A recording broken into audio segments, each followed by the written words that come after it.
orang-orang yang punya iman yang luar biasa. Daniel, Sadrak, Mesak, Abednego. Kenapa mereka mengalami mujizat? Daniel dilempar di gua singa. Ya, singanya nggak doyan sama Daniel. Ya, cuma dicium-cium, nggak enak, nggak dimakan. Sadrak, Mesak, dan Abednego dikatakan, kalau kamu menyembah Tuhanmu, kamu dilempar ke dalam dapur api yang menyala. Dipanasi sampai panasnya mencapai ya paling tinggi derajatnya. Mereka bilang, sekalipun Tuhan yang kami sembah tidak menolong kami, kami tidak akan pernah meninggalkan iman kami kepada Tuhan. Itu yang disebut iman yang teguh. Dan apa yang terjadi? Waktu mereka dilempar, saudara, mereka menari-nari di dalam dapur api. Mujizat enggak? Enggak terbakar. Tapi kenapa mereka bisa mengalami itu? Karena mereka berkata, sekalipun kami mati, Tuhan tidak tolong. Iman kami tidak akan pernah bergeser dari Tuhan. Iman yang seperti ini yang Tuhan cari. Tapi banyak orang Kristen sekarang, kalau keadaannya baik, haleluya, puji Tuhan. Tapi kalau sudah mulai mengalami masalah keuangan, jatuh tempo sudah dekat, ya, dua hal yang membuat jantung berpacu dengan cepat. Jatuh cinta dan jatuh tempo. Makanya jangan banyak jatuh tempo. Ya, lalu orang mulai bilang, di mana Tuhan? Ya, ada orang Kristen banyak yang kirim konseling sama saya nih. Ya, saya mau tanya Bu, kalau Tuhan ada, kenapa saya dapat jodoh kayak begini? Saya jawab pret. Enak aja salahin Tuhan ya. Yang pilih jodoh siapa? Ya, Pak Julius ketawa. Yang pilih jodoh siapa? Sendiri toh. Kenapa Tuhan yang disalahin? Untung saya bukan Tuhan, saudara. Kalau saya jadi Tuhan, udah saya tampar mulutnya loh. Tuhan itu penuh sabar sama manusia ini. Wong yang salah sendiri. Pilih sendiri. Udah dibilang sama orang tua, jangan kau menikah sama itu. Makanya anak-anak muda sekarang buka mata lebar-lebar kalau mau menikah. Saya lihat banyak anak muda di sini. Jangan bilang cinta itu buta. Ya, soalnya kebanyakan nyanyi lagu. Kau berbohong, aku pun percaya. Kau selingkuh, aku pun mengerti. Goblok nggak? Ya udah dibohongi, percaya loh. Coba kau cari di mana ada cinta seperti ini. Begitu nikah suaminya selingkuh, tukang main judi, nggak pernah kasih duit, baru datang sama pendeta dan bilang, Tuhan mana? Ya, geram saya melihat orang-orang Kristen model begini nih, nggak baca Alkitab, nggak baca Firman, melangkah sendiri, bikin jalan sendiri, nggak pernah ikuti jalan Tuhan. Begitu ada masalah, salahin Tuhan. Capcay deh. Ya, jangan saudara. Ayo melangkah. Jadi yang muda-muda ya tolong buka mata, jangan bilang cinta itu buta. Ya, cinta itu melek. Amin. Waktu udah menikah baru buta. Karena udah nggak bisa apa-apa, nggak boleh cerai. Sudah pilihan kamu itu harus kamu jalani.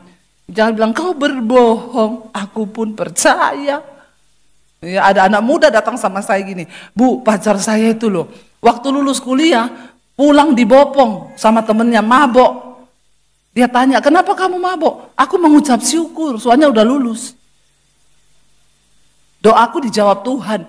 Jadi dugem sama temen-temennya, mabok. Dia teleponi pacarnya terus, gak diangkat-angkat teleponnya. Yang angkat temennya. Dia bilang, sorry ya, pacarmu gak bisa angkat telepon. Soalnya lagi mabok, gak sadarkan diri. Tapi kamu percaya gak, selama mabok, namamu terus yang dipanggil-panggil. Saya bilang sama pacarnya, dia ingat lu kalau dia mabok. Kalau sadar dia nggak ingat kau. Karena dia itu benar kalau mabok. Kalau sadar nggak benar. Ada orang terus begitu, kau lanjuti pacaran lu. Kau nikahi sama laki-laki yang kayak begitu. Mau jadi apa? Perempuan-perempuan, saya mau bilang ya sama orang Kristen nih. Ya, buka mata. Kau itu, kita ini telah ditebus oleh darah Yesus.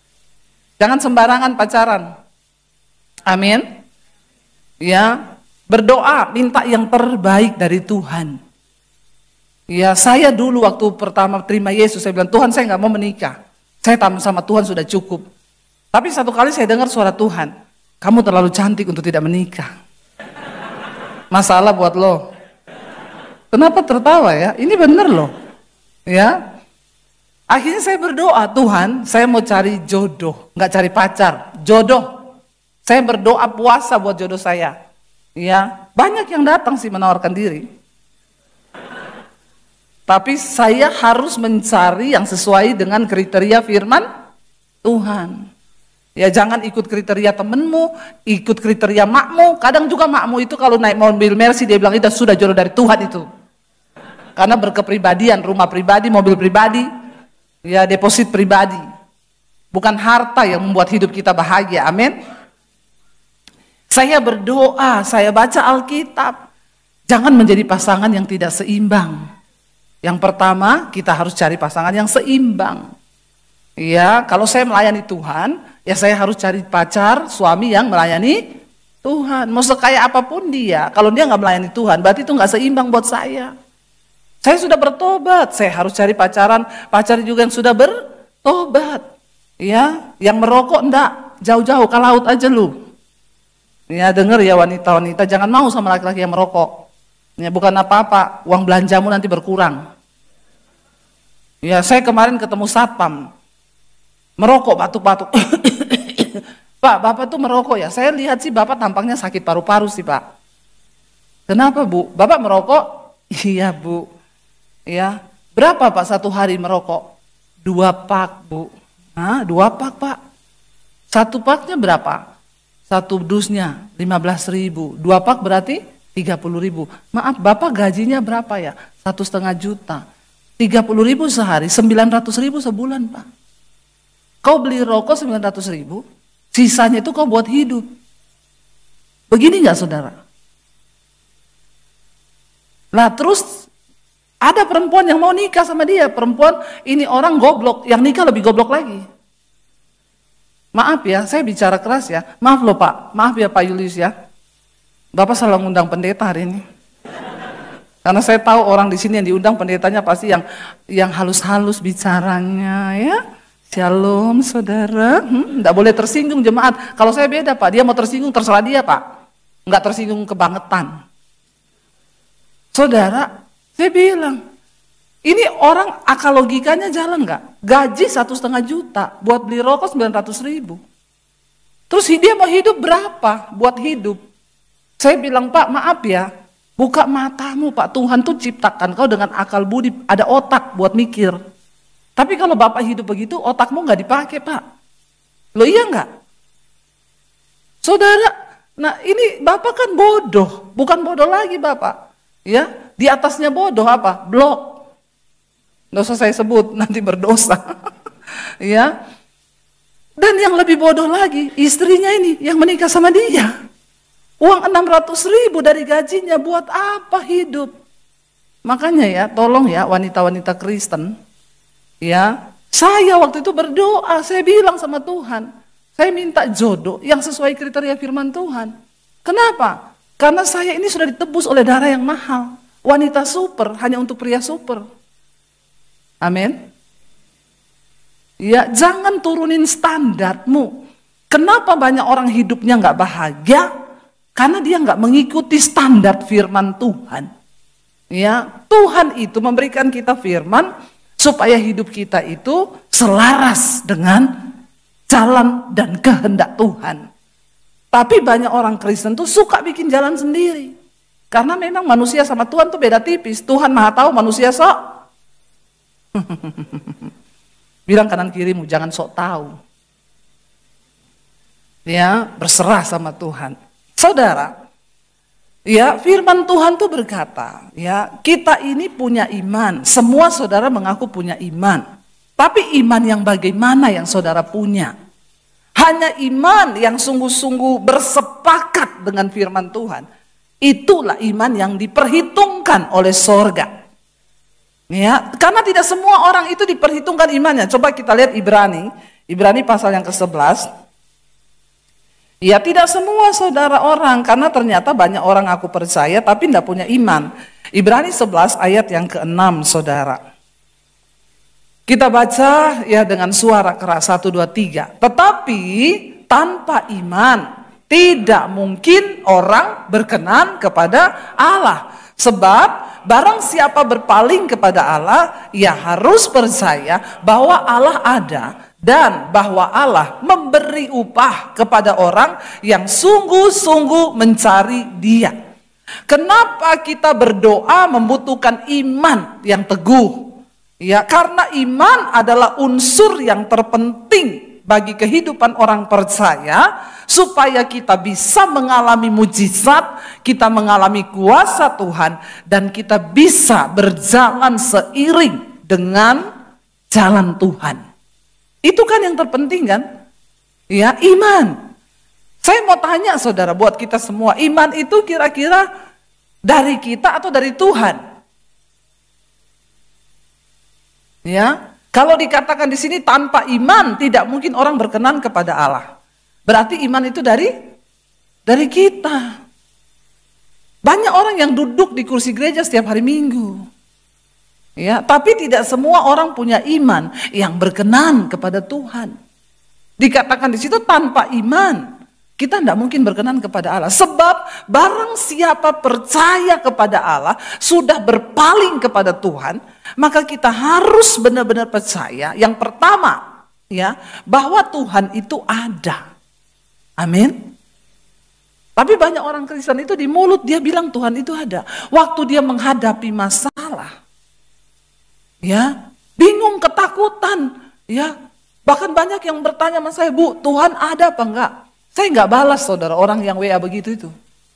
Ya, ini di WA saya ini yang masuk puluhan ribu. Karena nomor saya ini saya taruh di YouTube. Ya, saya buka kalau ada orang konseling, Bu, Tuhan ada apa enggak? Langsung saya delete, saya hapus. Ini berarti orang yang enggak beriman. Ya, enggak usah saya, sama Tuhan aja dia enggak berkenan. Ya, kenapa kamu bertanya seperti itu? Kamu itu masih hidup hari ini, napas, tarik napas gini. Itu bukti bahwa Tuhan ada. Saudara masih bisa berjalan ke tempat ini, datang ke tempat ini, itu bukti bahwa Tuhan itu ada. Loh, kalau Tuhan gak ada, siapa yang atur semua sirkulasi darahmu? Kalau kita bicara tentang anatomi tubuh manusia, kita akan terheran-heran, tercengang melihat tubuh manusia itu betapa dahsyat dan hebat loh. Tuhan mengatur DNA manusia, kromosom, darah, dan lain sebagainya. Wow, kita akan bilang, wow, maklum saya dulu anak biologi. Jadi saya belajar, wow, itu Tuhan ada loh, ada. Jadi kan kebangetan kalau orang bilang, Tuhan ada apa enggak ya? Engkau harus percaya bahwa Allah ada. Waktu engkau berkata, engkau beragama, engkau percaya Tuhan, percayalah yang pertama bahwa Tuhan itu ada. Amin. Dan karena Tuhan ada, Dia melihat setiap air matamu. Dia mengerti setiap pergumulanmu. Yang kedua, karena Tuhan juga ada, Dia tahu segala dosamu. Katakan, waktu kau mau booking hotel, istrimu tidak lihat, ada mata Tuhan yang melihat. Jangan sembarangan hidup. Waktu kita percaya Tuhan itu ada, maka hidup kita tidak sembarangan. Karena kita tahu Dia melihat, bukan cuma masalah kita. Banyak orang Kristen itu datang cuma kalau ada masalah. Ya, Tuhan, tolong Tuhan, aku percaya Engkau ada. Lalu waktu kau mau berbuat dosa, sadarilah Tuhan juga ada. Ya. Dan bukan hanya itu, yang kedua yang harus kita percaya itu bahwa apa? Allah memberi apa? Upah kepada orang yang sungguh-sungguh mencari Tuhan. Ingat saudara, ada upah. Upah itu apa? Ya, upah. Tapi tidak semua orang Kristen dalam hidupnya sudah menerima upah dengan imannya. Karena yaitu dia belum sungguh-sungguh di dalam iman percaya. Mari kita memiliki iman yang benar. Seorang perempuan yang pendarahan 12 tahun. Pendarahan 12 tahun. Ya, saya suka mendramatisir cerita di Alkitab supaya kita membayangkan. Ibu-ibu kita, wanita, maaf ya, kita menstruasi setiap bulan, itu paling banter 3 hari. Kalau sudah sampai 6 hari, sampai sebulan, kira-kira kita puyeng nggak? Pusing loh, itu darah keluar terus loh. Ini wanita 12 tahun. Lama atau lama banget? Lama banget, ya, pendarahan.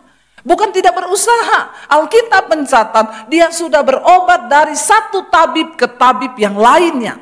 Bahkan Alkitab mencatat sudah dihabiskannya semua harta yang dia punya. Habis semua untuk berobat. Ya, makanya kesehatan itu mahal harganya, saudara. Kalau engkau diberi kesehatan hari ini, banyak-banyaklah bersyukur. Kau boleh cari uang tiap hari, tapi jangan lupakan Tuhan.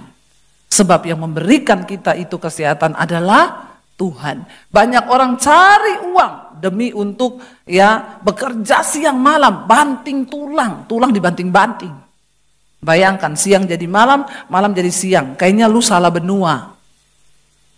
Kalau pindah ke Amerika lebih cocok karena jamnya terbalik. Ya, untuk dapat uang. Tapi begitu dapat uang, tiba-tiba sakit. Lalu uangnya semua dihabiskan untuk berobat. Ini perempuan ini yang pendarahan ini. Habis semua harta yang dia punya, kata Alkitab. Satu saat dia mendengar tentang Yesus. Bahwa Yesus melakukan banyak mujizat.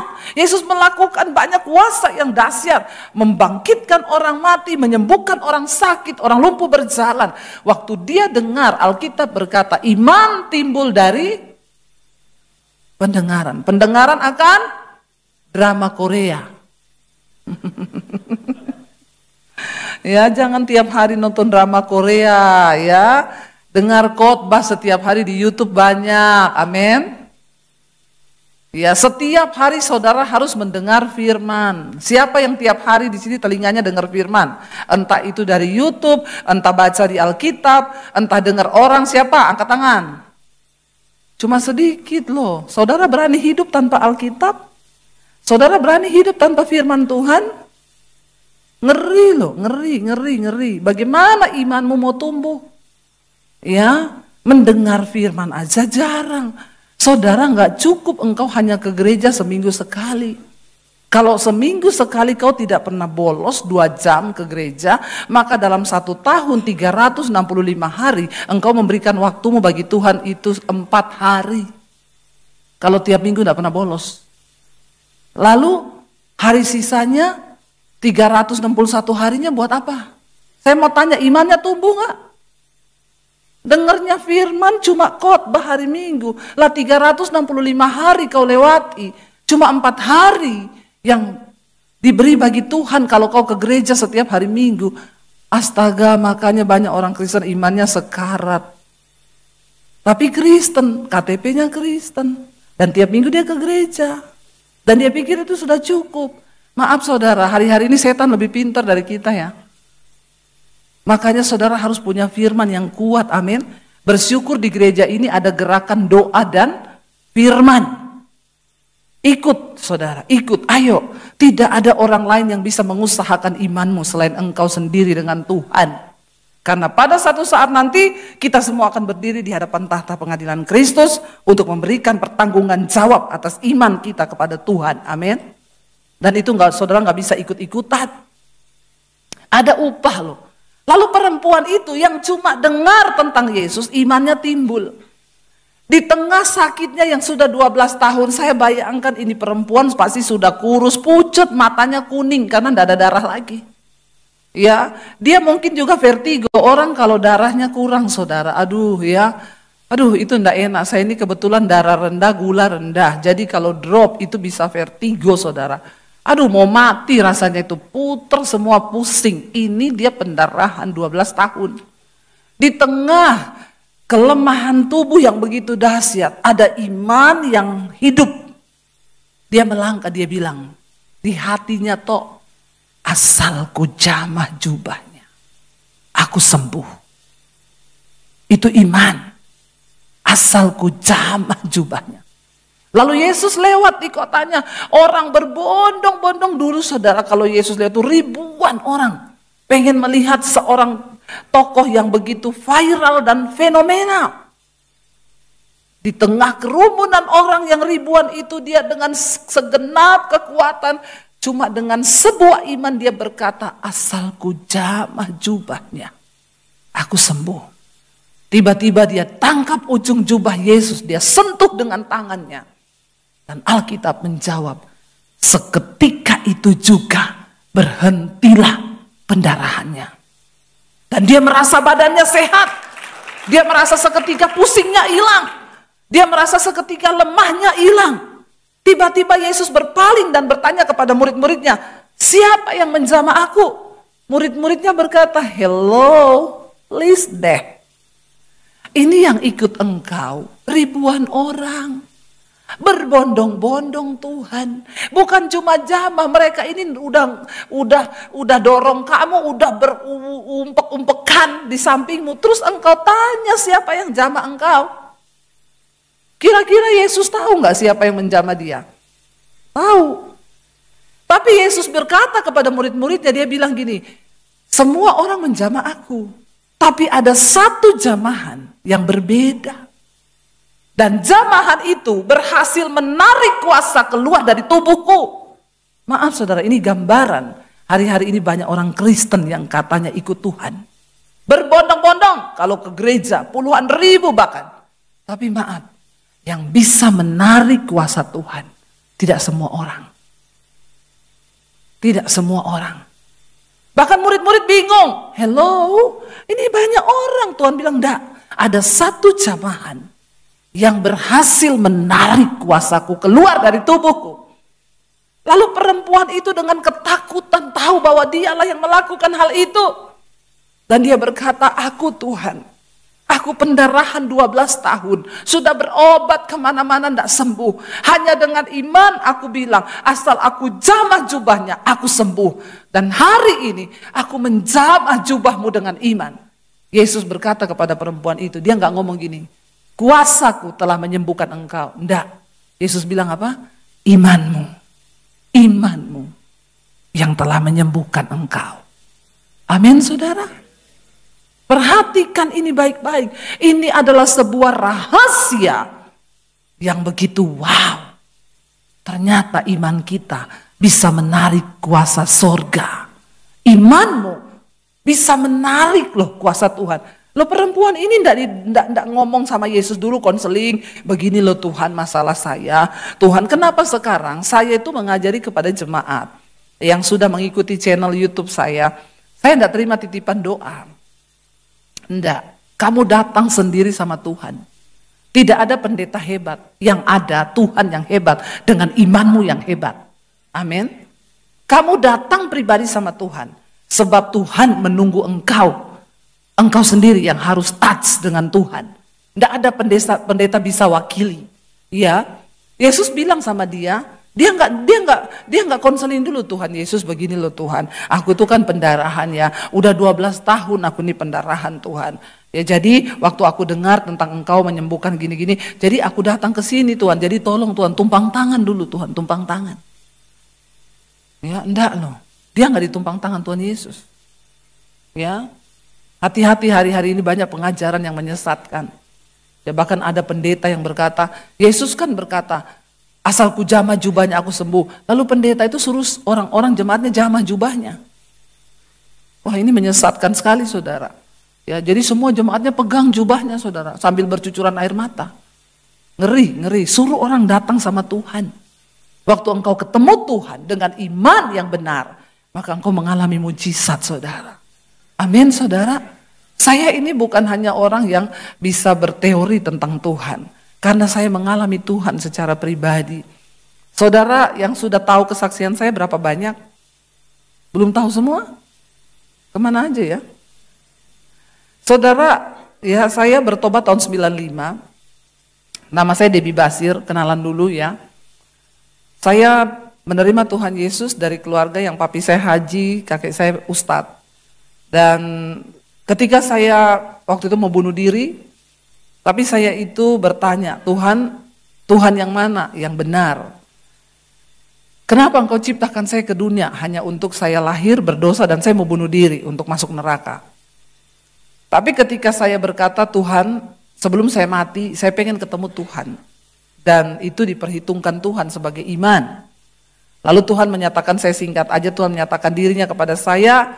Singkat cerita, saya mengalami Tuhan hari itu. Saya nggak jadi bunuh diri, karena setiap orang yang mau bunuh diri, kalau minta ketemu Tuhan pasti nggak jadi bunuh diri. Karena perjumpaan dengan Tuhan itu yang mengubahkan hidup manusia. Lalu saya mencari gereja, saya dari ke gereja itu saya pakai baju senam. Dulu saya pelatih senam aerobik, saudara. Percayalah, dulu saya pernah kurus. Ya, sebelum banyak makan ragi ya. Lalu akhirnya saya cari gereja, saya mulai ibadah. Saya bawa Alkitab, saya dikasih Alkitab, saya bawa pulang. Saya baca Alkitab 1 hari 6 sampai 7 jam.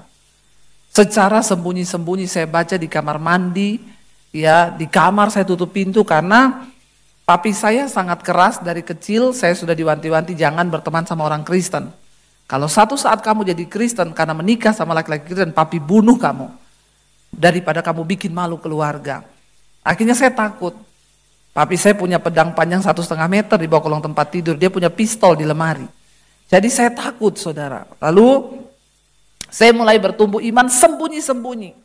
Tapi Alkitab berkata iman itu bertumbuh dari aniaya dan pembacaan akan firman Tuhan. Makanya saya doakan ini yang jarang teraniaya supaya dianiaya. Ya, biar imannya tumbuh. Karena kalau nggak dianiaya nggak tumbuh imannya ini. Ya, dianiaya itu bukan cuma mau dibunuh. Saudara difitnah, disakiti, itu juga aniaya.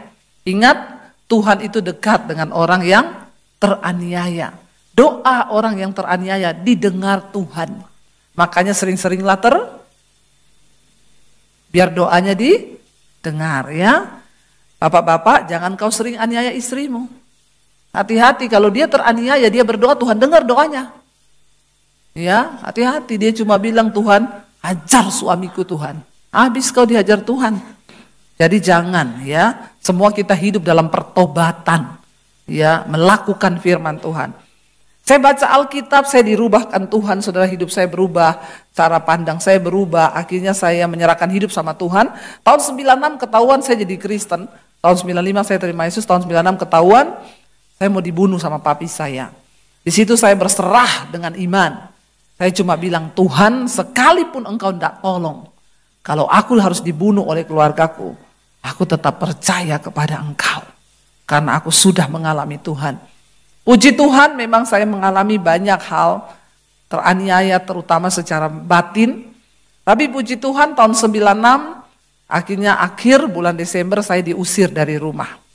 Papi saya bilang, kamu pilih, kalau kamu mau sungguh-sungguh ya tetap ikut Yesus, kamu angkat kaki dari keluarga, jangan anggap punya keluarga. Tapi kalau kamu mau kembali, papi terima kamu sebagai anak. Saya memilih untuk meninggalkan keluarga, bukan karena saya tidak sayang. Tapi Yesus berkata, satu saat nanti, karena namaku, engkau akan meninggalkan rumahmu, ayahmu, ibumu, ladangmu, keluargamu, pekerjaanmu, apa saja yang harus kamu tinggalkan. Ya, kalau engkau melakukannya bagiku, berbahagialah, sebab engkau akan memperolehnya lipat kali ganda. Saya tinggalkan rumah, saudara. Papi saya bilang, kalau kamu memilih tinggalkan rumah, jangan bawa ijazah. Saya mau lihat Yesus kasih makan kamu pakai apa. Saya tinggalkan rumah dari kota Poso tahun 96, 97 saya di kota Palu. Saya tinggal di kos-kosan di tempat sepupu saya. Mereka kos satu rumah. Di situ anak-anak kos. Untuk bisa dapat makan saya tinggal di situ. Saya cuci baju anak-anak kos. Saya nyapu, saya nyetrika, saya ngepel. Kadang kalau lagi nyuci pakaian, iblis datang ngomong, goblok. Ikut Yesus jadi pembantu. Balik ke keluargamu. Bajumu dicuciin sama pembantu. Ngapain kamu di sini jadi pembantu? Saya cuma bilang, iblis, aku telah ditebus, hargaku lunas dibayar. Hidupku bukan milikku, tapi milik Kristus. Jadi terserah Tuhan. Saya jalani itu sampai akhirnya tahun 97 saya masuk sekolah Alkitab di Makassar. Lalu saya pelayanan, saya ke kota Solo dan ketemu dengan Arjuno dari kota Solo. Ya, dan ternyata jodoh saya di kota Solo yang terbaik dari Tuhan. Lalu kami menikah. Saudara, saya melihat ya memang proses yang harus saya jalani itu banyak. Ya, tetapi iman, doa itu yang membuat saya bertahan. Saya kuat. Setiap kali, apalagi waktu di tempat kos di Palu itu, aduh ya sering tidak makan, saudara.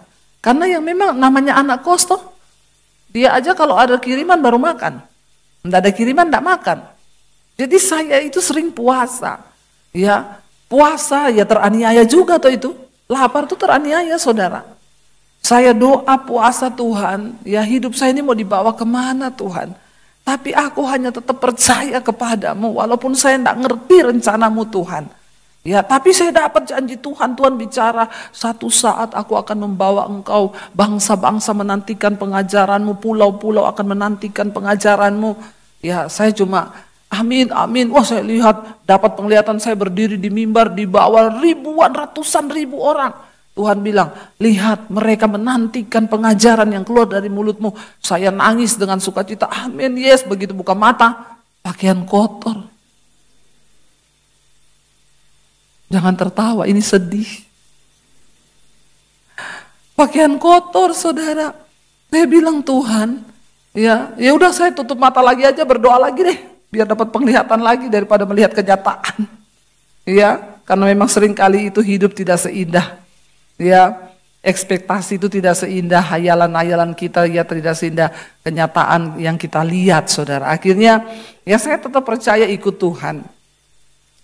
Saudara, tapi sampai hari ini, saya mau bersaksi saudara, hari ini semua itu Tuhan genapi. Saya melihat bagaimana bangsa-bangsa menantikan pengajaran, pulau-pulau menantikan pengajaran. Ya sampai saya tolak-tolak jadwal. Ya ini gereja juga minta kayaknya dari pandemi dulu ya. Baru dapat nih jadwalnya. Karena memang benar-benar apa yang Tuhan katakan itu terjadi. Ya, dan saya melihat saudara, hanya dengan iman saya terus mengikuti Tuhan. Di tengah masa pandemi pun Tuhan memberkati kami. Tadi pagi saya saksikan di sini. Ya sebenarnya saya ini sudah kesaksian terus ya. Tapi banyak yang ternyata nggak dengar channel saya ini ya. Jadi pada nggak tahu kesaksian saya. Jadi saya harus kasih tahu ya. Biar saudara tahu siapa Tuhan yang saya percayai. Dia juga Tuhan yang saudara percayai.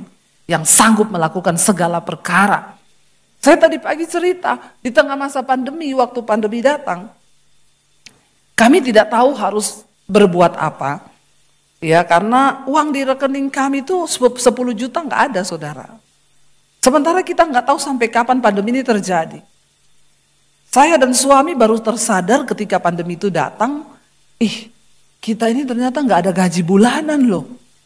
Kita hanya hidup dari pelayanan. Nggak ada yang gaji bulanan sama kita. Jadi saya dan suami baru kaget di situ. Selama ini pelayanan ada dapat berkat. Tapi ketika pandemi semua berhenti. Nah disitulah iman harus dihidupkan loh. Saya dan suami, terus kita bagaimana? Makanya kami ini dari dulu nggak bisa beli rumah itu kredit di bank. Karena banknya tanya, ibu ada penghasilan? Ada. Dari mana bu? Dari sorga mas. Oh luar biasa ya bu. Penghasilan dari sorga. Terus slip gajinya bu? Nah itu dia mas, enggak ada. Lah terus slip gajinya ibu? Slip gaji saya dengan iman. Kata orang banknya, oh ibu slip gajinya dengan iman. Maaf bu. Bank kami tidak menerima slip gaji dengan iman. Karena kebetulan bos kami tidak beriman. Jadi kita tidak bisa utang, tidak bisa kredit. Karena memang gajinya dari sorga. Nah ketika pandemi datang, itu baru terasa banget saudara. Tapi saya bilang sama suami saya, Alkitab berkata, di tengah keadaan apapun, ketika iman percaya kita kepada Tuhan ada, Dia sanggup memelihara kita dengan hal-hal yang tidak masuk akal. Yang percaya saja yang bilang amin. Anda yang akan mengalami hal-hal yang tidak masuk akal. Yang tidak percaya tidak usah bilang amin. Kenapa saudara? Sebab Tuhan kita suka melakukan hal-hal yang supranatural, yang tidak masuk akal manusia. Secara manusia coba mau datang dari mana pertolongan buat kami? Kami tidak ada gaji dari gereja, kami juga benar-benar hanya, dan saya nggak minta mertua, nggak minta siapa-siapa, ya kita berdua lah berurusan dengan Tuhan. Uang nggak ada 10 juta di rekening, udah gitu anak saya datang lagi, Mam tahun ini aku kuliah loh, Dek orang sudah mati semua ini. Tidak usah lagi kau ngomong kuliah, kita juga nggak tahu mau mati atau hidup ini bertahan. Ya, nggak usah ngomong kuliah Dek, yang menentukan surga atau neraka itu bukan kuliah nak. Saya bilang begitu sama anak saya, untuk menghibur diri dan menghibur dia. Lalu tapi saya tanya, emang kuliahmu berapa kalau masuk tahun ini? 70 juta, apalagi 70 juta, kita aja uang 10 juta untuk sisa makan, kita enggak tahu pandemi sampai kapan. Tapi saya bilang sama anak saya, perkataan iman, tapi kalau Tuhan berkehendak, tidak ada yang mustahil. Jangan matikan imanmu nak, tetap percaya, doa bahwa Tuhan sanggup melakukan segala perkara. Tiba-tiba saudara, ya waktu lockdown pertama dibuka, itu kan berapa bulan, habis itu ada lockdown pertama awal-awal ya pikir oh sudah bisa keluar. Ya saya itu bilang sama suami, saya mau melukis, kita pergi ke Gramedia yuk cari kanvas. Biar cuma satu aja kalau uangnya masih cukup. Sampai di sana saya tanya Mbak, ukuran kanvas yang paling gede berapa? Suami saya jawil saya, kalau baru mau belajar, beli yang 20 kali 10 cm. Nggak usah gede-gede ya, karena mahal, kita nggak ada uang. Saya bilang, nggak, yang paling gede sekalian, jadi kalau bagus kan bisa dipajang di rumah. Itu cuma itu bayangan saya. Tapi Tuhan sanggup melakukan yang lebih besar daripada apa yang kita pikirkan toh. Saya belilah 3 biji kanvas sama tinta, bayar hampir 3 juta, suami saya marah-marah. Gila, kita ini nggak ada uang loh. Please lah saya juga nggak tahu maksud Tuhan apa, udahlah bayar aja, dibayarlah sama dia. Mau gini terus di mobil, saya bilang saya janji deh kita punya Tuhan yang hebat, kita nggak bakal kelaparan, pasti Tuhan akan cukupi. Sampai di rumah dia ngedit video, saya melukis saudara. Waktu itu kan channel saya, kami belum dapat uang dari YouTube waktu itu.